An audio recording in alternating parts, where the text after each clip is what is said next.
Ang matamis na pangako sa simula ng tag-araw ay tungkol sa isang malamig na batang lalaki, si Han Ki-lu, na may kakaibang sakit. Siya ay nagkakaroon ng allergy sa sinumang kaibang kasarian, ngunit immune siya sa masipag na si An Chuxia. Sa ilalim ng kahilingan ng ina ni Han, lumaki ang kanilang pagmamahalan. Habang ginagamot si Han Ki-lu, natuklasan din ni An Chuxia ang sikreto sa likod ng sakit. Ano ang kapalaran ng mag-asawa? Anong makakapanapanabik na development ang naghihintay? Simulan natin ito ngayon. Si An Chuxia ay isang bagong nurse na inupahan ng isang mayamang pamilya para alagaan ang isang kamag-anak na may cerebral palsy. Matagal niyang hinanap ang address ng bahay, ngunit hindi mahanap hanggang sa nakilala niya ang mayordomo, at dahil sa kanyang magaling na pananalita, ay sumama siya sa mayordomo papasok sa bahay. Si Han Ki-lu ay may kakaibang sakit na nagiging sanhi ng matinding allergy sa buong katawan sa tuwing makikipag-ugnayan siya sa kabaligtarang kasarian. Ang kanyang ugali ay hindi rin pala kaibigan, kaya nang batiin siya ni An Chuxia, hindi man lang siya sumagot. Samantala, ang ating bida ay nakanganga pa rin sa kagwapuhan ng pasyente sa harapan niya. Nakabawi siya at kinuha ang catheter para simulan ang kanyang trabaho. Narinig niya ang tungkol sa mga issue sa pag-iisip ng pasyente, kaya determinado si An Chuxia. Habang tumatakbo siya, hinabol niya ito. At pagkatapos, sa isang pamilyar na eksena, nag-away silang dalawa at natumba, at nagdikit ang kanilang mga labi sa isang iglap na tila huminto ang oras. Hanggang sa sumugod ang ina ni Han Ki-lu dahil nalaman niyang hindi pala ang babae kanina ang nurse na inupahan niya. Isang nakakahiyang sitwasyon na kayang lampasan sa pamamagitan ng isang kumpiyansang ngiti kahit na mukhang walang silbi. Napansin ng doktor ang isang bagay, kaya kinausap niya ng pribado ang ginang para magsuri. Si An Chuxia ang unang kaso na nakahawak sa binata nang hindi nagkakaroon ng reaksyon. Gustong imbitahan ng doktor si Chuxia na maging intermediary sa treatment para sa allergy ni Han Ki-lu sa mga babae. Para sa ginang, parang nakakita siya ng tagapagligtas, kaya naglagay siya ng kondisyon kay Chuxia. Kung papayag siyang tulungan ang kanyang anak na gumaling, tutulungan din niya ang malubhang maisakit na ina ni Chuxia. Bukod pa rito, tiniyak ng ginang na bibigyan siya ng karagdagang sweldo. Pagkatapos nito, maaari siyang magpatuloy sa pag-aaral kasama si Ki-lu sa isang prestihiyosong paaralan. Pinag-isipan ni An Chuxia ang kontrata sa harap niya. Ito ang unang pagkakataon na nakatanggap siya ng ganoong espesyal na benepisyo. Nagalit si Han Ki-lu dahil sa biglaang paghalik ng babae. Hindi siya pumayag na tulungan siya ni An Chuxia sa kanyang paggaling. Kaya, kinailangan ng ina na magpanggap na malungkot at masakit ang loob para walang magawa ang kanyang anak. Binigyan niya ang dalawa ng isang smart bracelet na kayang mag-record ng oras at distansya nilang magkasama. Simula ngayon, kailangan nilang panatilihin ang isang metrong distansya sa loob ng higit 8 oras. Agad-agad, nagmamadaling tumakbo si Chuxia para humingi ng tawad kay Ki-lu dahil ayaw niyang magkasala sa kanya. Nais din niyang makipag-ayos at kalimutan ang nakaraan dahil sa dami ng tulong na natanggap niya mula sa ginang. Ngunit si Ki-lu ay hindi interesado sa kanyang paliwanag. Binigyan niya si Chuxia ng isang araw na pagsubok. Kung hindi niya ito magawa, kailangan niyang umalis. Nagalit si Chuxia, ngunit pagkatapos nasamahan siya ng mayordomo sa kanyang silid, binigyan ng uniforme at isang tambak na mga tala tungkol kay Ki-lu, mas lalo siyang sumakit ang ulo. Kinabukasan, sinamahan niya ang gwapong binata sa paaralan. Bago pumasok sa paaralan, hiniling ni Ki-lu na manatili siyang 3 hakbang ang layo sa kanya. Pagdating sa klase, hinarap ni Chuxia ang maraming mapanuring mata at pinatahimik pa ng nakakainis na si Ki-lu. Pagdating ng break, hinila siya sa isang sulok. Lumabas na dati siyang part-time worker sa bakery ni Chen Chuan. Binalaan ni Chen Chuan si Chuxia tungkol sa masamang ugali ni Ki-lu. Ngunit sinabi ni Chuxia na sa tingin niya ay hindi naman masamang tao si Ki-lu. Mukha lang siyang iritable at may magaspang na salita. Narinig lahat ni Ki-lu ang mga salitang ito habang nakatayo siya malapit. Habang mag-isa siyang nakaupo sa rooftop, dumating si Chuxia at sinabing gusto rin niyang umupo sa rooftop para magpahangin. Walang sabi-sabi, umalis si Han Ki-lu. Bago siya umalis, hindi niya nakalimutang sipain ang pinto, na naging dahilan para matumba sa sahig ang kawawang si An Chuxia nang hindi man lang siya tinutulungan tumayo. Sa gabi, hindi maisip ng bida kung paano niya makukumpleto ang 8 oras na magkasama, kaya naghintay siya hanggang hating gabi. Nang makatulog na ang lalaki, tahimik siyang pumasok sa silid at inilagay ang 2 relo ng magkatabi hanggang sa makumpleto ang 8 oras. Patuloy siyang humihingi ng tawad. Ayokong samantalahin ito para bantayan ka habang natutulog. Ginagawa ko lang ang aking tungkulin. Isa pa, tingnan mo ito bilang pagtulong sa iyo na gumaling. Nang umalis si An Chuxia, iminulat ni Han Ki-lu ang kanyang mga mata. Nang makita niya ang mabait ngunit medyo hangal na babae, pinagtawanan niya ito bilang isang bata. Kinabukasan, masayang sinundan siya ni Chuxia. Gustong iminungkahi ni Chuxia kay Ki-lu na ibigay na lang sa kanya ang bracelet. Sa ganitong paraan, masisigurado niyang malayo siya kay Ki-lu habang ginagampanan ang kanyang tungkulin sa ginang. Sumang-ayon ang demonyong bida sa isang kondisyon. Mula sa unang klase hanggang sa huli, kung mapapasaya niya si Ki-lu, ibibigay niya ang relo. Buong araw, hindi mapakali si Chuxia. Hindi siya naglakas loob na umupo malapit sa kanya sa klase, baka sakaling mahawakan siya. Sa labas, nag-isip siya ng husto kung paano siya mapapasaya. Habang tinitingnan niya ang mga dokumento na ibinigay ng mayordomo, may isang magandang babae na humarang sa kanya. Maganda nga ang babae, ngunit hindi maganda ang kanyang kilos. Nilamon ng inggit si Moksinwei at binalaan si Anchuxia na lumayo kay Han Kilu dahil boyfriend niya ito. Naaawa si Anchuxia sa sarili kaya pumasok siya sa silid-aralan. Nakita ni Han Kilu na napaka-inosente niya kaya ibinigay niya ang kanyang relo at inutusan siyang bumili ng cake para sa kanya. Kasabay nito, binalaan niya si Moksinwei na huwag na silang magpapalit-palit ng katayuan sa susunod. Napansin ni Moksinwei na pinoprotektahan ni Han Kilu si Anchuxia kaya mas lalo siyang naging naiinggit. Pumunta si Anchuxia sa panaderya ni Anchenchuan para bumili ng cake at nagbalik sila sa eskwelahan na parang dalawang ibon na magkasama. Napansin ito ni Han Kilu at tila hindi siya masaya. Hindi niya na rin kinain ang cake. Dumating ang gabi at galit na galit si Anchuxia. Bakit niya kailangang makilala ang isang masama at maaksayang tao? Sinulat niya ang kanyang mga hiling para magkaroon si Han Kilu ng mga bangungot dahil sa kanyang pag-aaksaya ng pagkain. Nagulat siya nang malaman niyang talagang nagkaroon ng bangungot ang lalaking bida. Naisip ni Anchuxia na mayroon siyang kapangyarihan na gawing totoo ang mga hiling. Ikinuwento niya ito kay Anchenchuan na ikinatawa ng kaibigan niya. Nagtatawanan pa sila nang biglang lumitaw si Han Kilu sa likuran nila. Hiniling niya ang kanyang relo at kung ayaw itong ibigay ni Anchuxia, sinabi niyang mag-resign na lang siya. Habang tumatakbo si Anchuxia, hinawakan siya ni Anchenchuan at sinabing babayaran niya siya ng 3 beses ang sweldo kung matatanggal siya sa trabaho. Sa huli, natakot si Anchuxia na saktan si Han Kilu kaya ibinalik niya ang relo at sumunod sa kanya ng tahimik. Pag-uwi nila, nagplano si Han Kilu na gumanti. Binigyan niya si Anchuxia ng isang tumpok ng mga libro at hiniling na mag-level up ang kanyang mga marka sa susunod na pagsusulit. Dahil dito, hindi siya makatulog ng buong gabi kaya isinulat niya ang kanyang hiling na makakuha si Han Kilu ng 0 sa susunod na pagsusulit. Kinabukasan, pumunta siya sa paaralan na parang lasing. Aksidente niyang binangga si Han Kilu nang hindi niya alam. Nakita ito ni Moksinwei at nagalit. Kinalagkad niya si Anchuxia sa pasilyo at tinanong siya kung anong mahika ang ginawa niya sa kanyang boyfriend kaya hinahayaan nitong maging malapit sila.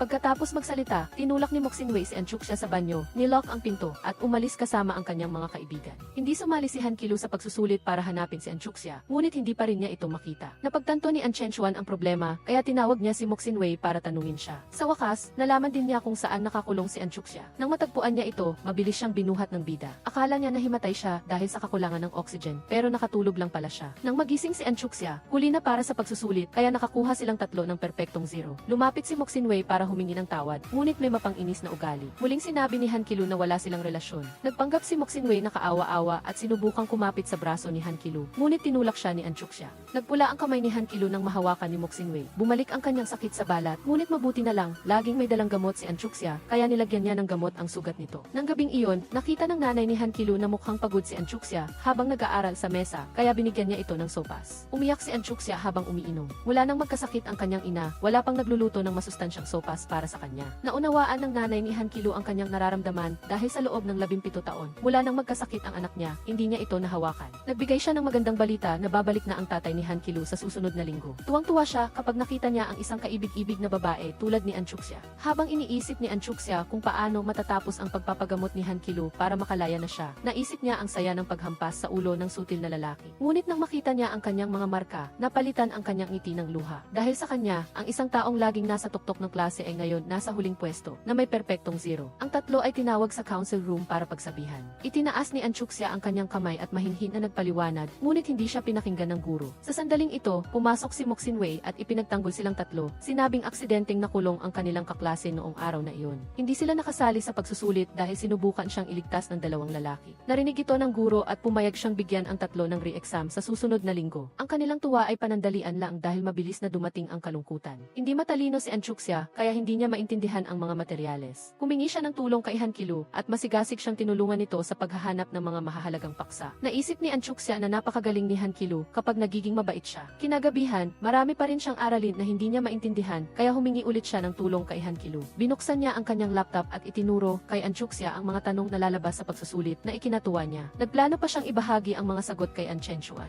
Samantala, binulabog ni Moksinwei ang mental na kalagayan ni Anchenchuan. Nagpanggap si Moksinwei na bibili siya ng cake at binigyan niya si Anchenchuan ng isang tumpok ng mga materyales sa pag-aaral. Hiniling niya na sa susunod na linggo, hindi dapat mas mababa ang kanyang mga marka kaysa kay Anchuxia. Nang bumisita si Anchenchuan kay Anchuxia kinabukasan, nakita niya si Han Kilu na nasa likod nito at binibigyan siya ng direksyon. Nang makita niya si Anchenchuan, agad niyang tinulak si Han Kilu nang hindi napapansin na lalong nagiging pangit ang mukha ni Han Kilu. Ibinigay ni Anchuxia kay Anchenchuan ang mga sagot na ibinigay sa kanya ni Han Kilu. Masigasig siyang tumulong dahil may gusto siyang itanong. Nais ni Anchuxia na makahanap ng paraan upang mahawakan hawakan si Han Ki-lu nang hindi siya naaasiwa. Sinabi ni An Chen-chuan sa kanya ang isang paraan na nagpamula sa mukha ni An Chuxia. Hindi siya papansinin ni Han Ki-lu, kaya masaya siyang hawakan. Samantala, kakabalik lang ng tatay ng bida mula sa ibang bansa at nakarinig siya ng magandang kwento mula sa kanyang asawa tungkol sa batang babae na si An Chuxia. Nais ng nanay ni Han Ki-lu na maging asawa ng anak niya si An Chuxia dahil bagay sila. Pero tinanggihan ito ng tatay ni Han Ki-lu. Ang dahilan ay may matagal ng kasunduan ang pamilya Han at pamilya Xiang na ipagkasundo ang kanilang mga anak. Bilang isang negosyante, kailangang panindigan niya ang kanyang salita. Pagkatapos niyang magalit kay An Chuxia, hindi na siya kinausap ni Han Ki-lu. Naisip ni An Chuxia na hindi siya masaya dahil may nagawa siyang mali. Si An Chen-chuan ay nakaisip ng ibang paraan para pasayahin ka. Naglaro sila ng role-playing bilang mga aktor. Eksakto sa eksena ng paghaplos ng buhok. Nakita sila ni Han Ki-lu at umalis siya na nainis. Pagkatapos ng klase, personal na sinundo ng butler si An Chuxia para mag-dinner kasama si Chairman Han. Ang hapunan ay naganap sa ganap na katahimikan.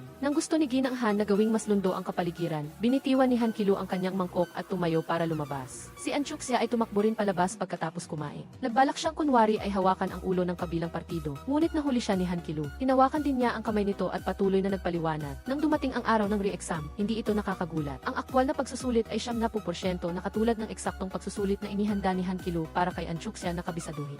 Kaya madali niyang naipasa ang pagsusulit ng ganap. Samantala, si An Chen-chuan, nagpasya siyang huwag bigin ang kabaitan ni An Chuxia. Sa halip, binigo niya ang kanyang crush na si Mok Sin-wei, na ikinagalit nito. Kalaunan, nang marinig ni An Chuxia na pinagalitan si Han Ki-lu sa opisina ng guro, nalaman niyang sadyang ginawa nitong mali ang lahat ng sagot para hindi sila paghinalaan ng guro. Si An Chuxia ay buong gabi nag-alala dahil sa kanyang pag-aakala noon na masama ang bida. Nalaman niyang hindi pala ito ganoon kasama at marunong ding magsakripisyo para sa iba. Habang nag-iisip, personal na pumasok si Ginang Han at binigyan siya ng tablet bilang regalo sa kanyang magandang resulta. Nang buksan niya ang screen, labis siyang nabigla, ang wallpaper ay talagang nakakagulo. Habang papasok sa paaralan, napansin ni An Chuxia na may dinaramdam si Han Ki-lu. Nagtago pa siya sa rooftop para lihim na tawagan ang isang tao upang imbestigahan ang isang bagay sa nakaraan. Nagsimulang mag-isip si An Chuxia ng paraan para pasayahin si Han Ki-lu. Kumuha siya ng isang laruan at hinulaan kung sino ang unang makakaga. Si Han Ki-lu ay walang interes na maglaro ng pambatang laro, ngunit nang makita niyang masiglang naglalaro si An Chuxia mag-isa, naawa siya. Pinindot niya ang isang pindutan para mapasaya lang ito, ngunit nagulat siya nang magdikit ang kanilang mga daliri. Hindi nila agad inalis ang kanilang mga kamay, sa halip ay ginamit nilang dahilan na hintayin ang timer na umabot ng 1 minuto para manatili. Ngunit sa loob ng klase, aksidenteng nahulog ni An Chen-chuan ang isang bagay sa mesa ni An Chuxia, na inilantad ang wallpaper sa kanyang tablet sa harap ng buong klase. Kaya kumalat ang chismis sa buong paaralan na nagde-date sila. Sa gitna ng bulungan, si Mok Sin-wei ay nakikinig at halos mamatay sa galit. Sumigaw siya at binalaan ang lahat na huwag ikalat ang impormasyon dahil hindi magka-level sina An Chuxia at Han Ki-lu. Pumasok si Han Ki-lu sa klase at napagtanto ni Mok Sin-wei na mas mabilis ang kanyang bibig kaysa sa kanyang utak. Nang bumalik siya at humingi ng paumanhin, mariing sinabi ng bida na hindi niya kayang makipag-date sa isang taong tulad ni An Chuxia. Narinig ni An Chuxia ang mga salitang ito mula sa labas at nakita ang lahat ng kanyang mga kaklase na tumitingin sa kanya at sinasabing ilusyonado siya at parang linta na nakakapit sa isang crane. Parang gusto niyang mamatay sa sobrang sakit. Gusto siyang aliwin ni An Chen-chuan, ngunit hindi talaga iniisip ni An Chuxia ang sarili niya. Ang inaalala lang niya ay ang reputasyon ni Han Ki-lu sa paaralan. Habang mag-isa siyang nag-iisip, dumating si Mok Sin-wei at sinabi na siya lang ang karapat-dapat na makipag-date kay Young Master Han. Nang makita ni An Chuxia na dala ni Mok Sin-wei ang kape papalapit kay Han Ki-lu, nag-aalala siyang magkakaroon ito ng reaksyon, kaya agad siyang sumugod para pigilan ito. Hindi niya inaasahan na siya pala ang masasaktan. Napaso siya sa mainit na kape. Nang makita ito ni Han Ki-lu, labis siyang nag-alala. Hinila niya ito pabalik sa klase para lagyan ng pamahid para sa paso nang hindi napapansin na nakatingin ang buong klase. Nang makita ni Ginang Han na mukhang gumaganda ang sitwasyon, nais niyang dagdagan ang oras ng misyon ng 0 minuto. Nang makarating sa paaralan, nakita ni An Chuxia ang poster na naghahanap ng bida para sa Cinderella play. Naisip niyang ito ay magandang pagkakataon upang makumpleto ang 0 minuto, kaya gusto rin niyang mag-apply kasama si Han Ki-lu. Sa simula, walang pakialam si Han Ki-lu, ngunit nang makita niyang magkakaroon ng pagkakataong lumapit si An Chen-chuan kay An Chuxia, nagbago ang isip niya. Voluntaryo siyang sumali sa paghahanda para sa pagtatanghal, ngunit hindi niya alam kung ano ang ginagawa ng dalawang ito. Sa bawat paghipo nila sa kanilang mga kamay at pagkahulog na parang sa isang romance novel, siguradong mainggit ang lahat ng tao. Bukod pa rito, naglaro pa sila ng pagpapahira ng kulay sa mukha at habulan. Nang marinig ni Mok Sin-wei mula kay An Chen-chuan na magkasama sina An Chuxia at Han Ki-lu, galit na galit siyang sumugod. Nahuli niya mismo ang eksena ng dalawang nagtatawanan habang magkahawak kamay. Gusto niyang sumugod at agawin si An Chuxia para awayin, ngunit mas mabilis si Han Ki-lu. Nagdulot ito ng pagkatapilok ni Mok Sin-wei, kaya alam na ng lahat na ang babaeng bida ng dula ay kailangang palitan, tama ba? lahat ay bumoto kay Anchuxia para pumalit sa posisyon. Nang makitang nagsasanay sumayaw si Anchuxia kasama si Anchechuan, nagtampo si Han Qilu at umuwi. Pagdating ng gabi, kusa siyang nag-alok na turuan ang dalaga na sumayaw. Ang kaso nga lang, clumsy ang bida. Habang tinuturuan, mas lalo niyang tinatapakan ang paa ng kabilang partido. Kaya nakaisip si Han Qilu ng isang paraan. Sinabi niyang tapakan niya ang kanyang mga paa upang masanay sa galaw.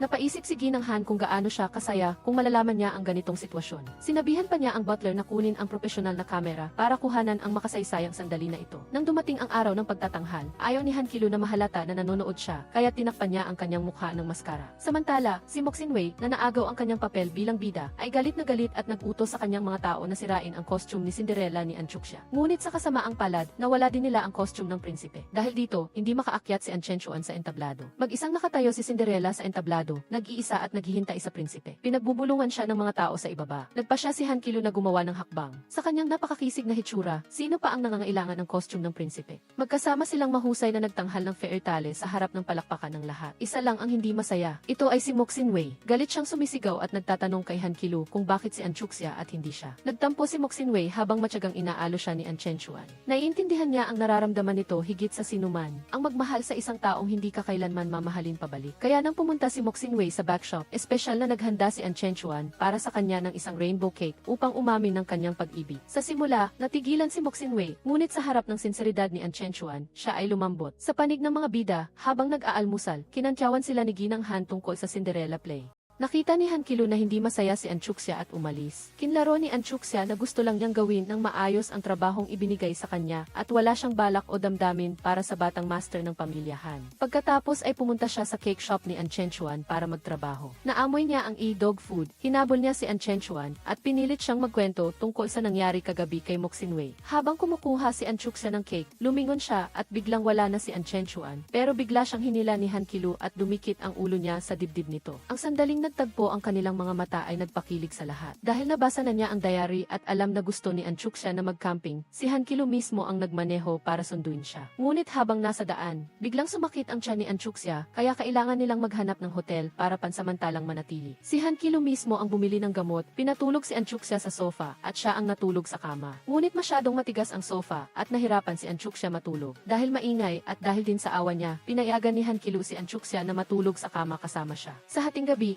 nagising si Anchuxia para mag-car. Pagbalik niya, pumasok siya sa ilalim ng kumot at niyakap ng mahigpit si Han Qilu habang nakapikit pa. Hindi na alam ni Han Qilu kung ano ang sasabihin sa babaeng ito at nang magising siya sa umaga, kinukuha na pala ni Anchuxia ang pagkakataon para yakapin siya. Nang magising si Anchuxia, nahiya siya at dali-daling nagtago sa banyo. Samantala, sinabihan ng mayordoma ang misis na matagal nang hinahanap ng anak niya ang isang batang babae na pinaniniwalaan niyang nagligtas sa buhay nito noon. Nagpatuloy ang dalawa sa kanilang camping trip sa tabing dagat. Hindi mapakali si Anchuxia pero inaalagaan siya ng maayos ni Han Qilu. Nang inayos niya ang tulugan nila, natuklasan niyang nakalimutan niya ang isang kutson sa bahay. Ibig sabihin, posibleng magkasama na naman sila sa pagtulog ngayong gabi. Habang naglalakad sila sa dalampasigan at nagkuha ng souvenir photos, may nakita silang isang taong tila gustong magpakamatay. Nang lumapit sila, natuklasan nilang si Moxin Wei pala ito at ang bida ay magaling lang mag-isip. Gusto lang ni Moxin Wei na maglaro sa tubig, pero inakala niyang gagawin nito ang isang bagay na mapanganib. Gusto niya raw tulungan si Moxin Wei na umakyat, pero aksidenteng naitulak niya ito at nabasa siya. Sa kabila ng kaguluhan, nagdesisyon si Anchuxia na bigyan ng pribadong oras ang kanyang kaibigan, kaya tinawag niya si Anchechuan para aliwin si Moxin Wei. Nang gabing iyon, habang kumakain, biglang tumakbo si Moxin Wei habang hawak ang kanyang tiyan. Habang naguguluhan pa ang lahat, tinawag ni Anchechuan si Anchuxia para humingi ng tulong. Lumabas na alam ni Anchechuan ang menstrual cycle ni Moxin Wei at naghanda pa siya ng sanitary pads na madalas nitong gamitin. Umanga talaga si Anchuxia sa tapat na puso ng kanyang matalik na kaibigan. Pagkatapos mag-usap ni Anchuxia at Moxin Wei, nalutas ng dalawang babae ang kanilang di pagkakaunawaan. Kinabukasan, bumunot ang grupo para pumili ng lugar. Nabunot nila ang lugar ng pangarap ni Anchuxia na pumunta sa amusement park. Kaya naman, sumama ang tatlo at pumunta sa amusement park para maglaro at magsaya. Kinausap ni Han Qilu si Moxin Wei ng pribado. Binati niya si Moxin Wei sa magandang pag-unlad ng relasyon nila ni Anchechuan at umaasa siyang mababantayan ni Moxin Wei si Anchuxia dahil aalis siya sa loob ng ilang araw. Narinig ito ni na Anchechuan at Anchuxia at alam nilang gumaling na si Han Qilu. Nag-aalala si Anchechuan na baka maging malapit si Moxin Wei kay Han Qilu, habang nalulungkot naman si Anchuxia dahil tapos na ang misyon niya at malapit na siyang umalis. Parehong itinago ni na Anchechuan at Anchuxia ang kanilang nararamdaman. Nang makita ni Moxin Wei na takot si Anchechuan na mawala siya, nagdesisyon si Moxin Wei na buong tapang na halikan ito upang markahan ang kanyang pag-aari. Samantala, nagsimula na ang kasunduan sa pag-iisang dibdib sa pagitan ng pamilya Han at pamilya Xia. Xiang. Si Xiang Mangkui, ang batang babae mula sa pamilya Xiang, ay bagong dating mula sa pag-aaral sa ibang bansa. Siya ay maganda at mayabang, ngunit hindi siya gusto ng misis dahil mas gusto na niya si Anchuxia. Nagbalik sina Anchuxia at Han Qilu na may dalang sorpresang regalo para sa misis na sa loob ng ilang dekada ay hindi niya nahawakan ang kanyang sariling anak na lalaki. Ngayon, nagawa na niyang tuparin ang kanyang simpleng hiling at ang kanyang puso ay napuno ng kaligayahan. Malapit na ang kaarawan ng nakatatandang anak ng pamilya Han. Habang nag-iisip ang bida kung anong regalo ang ibibigay, abala naman ang bida na maghanda ng perpektong pagtatapat. Humingi sila ng tulong sa mag-asawang sina Moxinwei at An Chenchuan na nagpapahiwatig na magiging napakatamis ng mga pangyayari. Espesyal ding naghanda ang misis ng napakagandang pulang damit para kay Anchuxia. Nang dumating ang tamang oras, niyakap ni Han Qilu ang kanyang baukwet at handa na siyang magtapat ng pag-ibig. Ngunit inunahan siya ng chairman ng pamilya Han. Maringal niyang ipinakilala ang fiance ng kanyang anak, si Xiang Mangkui. Narinig ni Han Qilu ang pahiwatig sa mga salita ng kanyang ama at napagtanto niya kung ano ang ginawa at sinabi ng kanyang ama kay Anchuxia, kaya hindi siya dumalo sa party. Biglang umalis si Han Qilu para hanapin si Anchuxia, pero matagal na siyang umalis. Nag-away ang mag-ama sa pamilya Han. Isang taong bihira magsalita, gaya ni Han Qilu ay handang makipagtalo at mag-analisa kung sino sa kanila ang mas makasarili. Kumampi ang misis sa anak at sinabihan itong pumunta sa ospital dahil baka nasa ward pa ang mag-ina. Ngunit wala sila sa buong ospital at paaralan. Naalala ni An Chenchuan na nasa application form ni Anchuxia sa cake shop nila ang address. Nang ipaalam niya ito kay Han Qilu, wala pang kalahating oras ay nasa harap na siya ng bahay ni Anchuxia. Nang malaman ng nanay ni Anchuxia na ito ang anak ng kanilang benefactor, binago niya ang sinabi niya at inanyayahan siyang maglaro sa kanilang bahay. Nag-inat pa siyang tanungin kung gusto niyang manatili para kumain ng tanghalian. Namimili sina Anchuxia at Han Qilu sa palengke, ngunit sa kalagitnaan ng daan. Natanto ni Han Qilu na ang abandonadong bahay na iyon ang lugar kung saan siya kinidnap noon. Habang mas pumapasok siya sa loob, bumalik ang mga nakaraang nakakatakot na alaala. Pagkatapos niyang magpumiglas, nagising siya at napagtanto niyang si Anchuxia ang batang babae na nagligtas sa kanyang buhay noon. Kaya pala ang taong matagal na niyang hinahanap ay palagi ng ikaw. Sa wakas, pinag-isa ulit ng tadhana ang kanilang magandang relasyon. Nang ibalita niya ang magandang balita sa kanyang ina, nag-aalangan si Ginang An at nagpakatotoo. Ang taong kumidnap kay Han Qilu noon ay dating kasamahan sa trabaho. Dahil hindi binayaran ng kumpanya ng pamilya Han ang mga mahihirap na manggagawa, itinulak sila sa maling landas. Alam ni Han Qilu ang tungkol sa issue at naiintindihan niyang may problema dahil nabayaran na noon ang mga manggagawa. Naghihinala siyang may kinalaman ang pamilya Xiang dito. Pag-uwi niya, ipinaliwanag niya ang sitwasyon kay Chairman Han. Nagtakda si Han Qilu ng kondisyon kung mapapatunayan niyang hindi malinis ang pamilya Xiang, agad na mapapawalang bisa ang kanilang kasunduan sa kasal. Kaya nagtutulungan sina Anchuxia at Han Qilu upang maghanap ng ebidensya. Personal na pinuntahan ni Han Qilu ang dating finance manager at inalok siya. Basta ibigay niya ang mga lumang ledger, lahat ng kanyang dating kasalanan ay mapapatawad. Nang makumpirma ang mga taktika ng pamilya Xiang, tuwang-tuwa si Anchuxia at sinabi kay Han Qilu na dalhin agad ang ebidensya sa kanyang ama. Pagtalikod niya, nakita niya si Xiang Mangkui na nanggugulo sa likuran. Buti na lang at hindi pa agad umalis si Han Qilu, kaya nahuli niya ang kabubuhan ng dalagita. Kaya nagharap-harap sila, lahat ay nagtipon sa sala, kasama si Chairman Xiang. Kaya mula ngayon, ang kanilang pagiging magkapatid ay parang abuna at opisyal ng pinawalang bisa ang kasunduan sa kasal. Si Chairman Han mismo ang humingi ng tawad kay Anchuxia at pinayagan silang magsama. Nang makita niyang handa na si Anchuxia na tumakas, nagpakita na naman ng kakaibang ugali si Han Qilu at Emreth Han, na nagsabing bumalik ang sakit ng bidang lalaki at gusto nilang manirahan si Anchuxia doon para mas madali silang magkasama. Mula noon, kinilala ni Anchuxia si Emreth Han bilang kanyang ampon na ina at may matinding pagnanasa si Emreth Han na gawing eleganting babae si Anchuxia upang maging karapat-dapat itong makasama ang kanyang anak. Natikman ni Han Qilu ang luto ni Anchuxia at nakita niya kung paano nagsisikap ang dalaga upang maging karapat-dapat sa kanyang pamilya. Kaya pinayuhan niya ito na huwag nang magbago dahil ang kanyang sarili ang minahal niya. Habang kumakain, may kumatok sa pinto, si Xiang Mangkui na nagpaalam at humingi ng tawad. Pansamantalang maayos ang lahat, ngunit kung magiging tahimik na lang ang lahat, wala nang magiging masaya. Habang naghanda sina Moxinwei at An Chenchuan para sa kanilang kasal, si Han Qilu naman ay nanatiling tahimik at hindi nag-propose kay Anchuxia. Lahat ay nag-isip ng paraan, ngunit ang matigas na matanda ay nanatiling parang kahoy. Pero alam ninyo, ang magandang bahagi ng pelikula ay nasa dulo, biglang isang romantikong gabi, ang bidang lalaki na nakasuot ng eleganteng suit ay nagtapat ng pag-ibig sa kanyang munting prinsesa. Mula nang una kitang makita, alam kong tayo ay nakatadhana para sa isa't isa. Papayag ka ba na maging asawa ko? Ang pinakamatamis at pinakamasayang halik sa pelikula ay nasaksihan ng lahat ng mga mahal sa buhay ng pangunahing mag-asawa. Kaya ang magandang pag-ibig noong kabataan ay dumating na sa tamang panahon para umani ng matatamis na bunga. Paano naman kayo? Mayroon na ba kayong nahanap na kasama sa malawak na karagatan ng buhay na ito? Kung meron na, huwag kayong mag-atubiling ibahagi ito sa seksyon ng komento sa ibaba. Sa puntong ito, paalam at hanggang sa muli sa susunod na mga pelikula.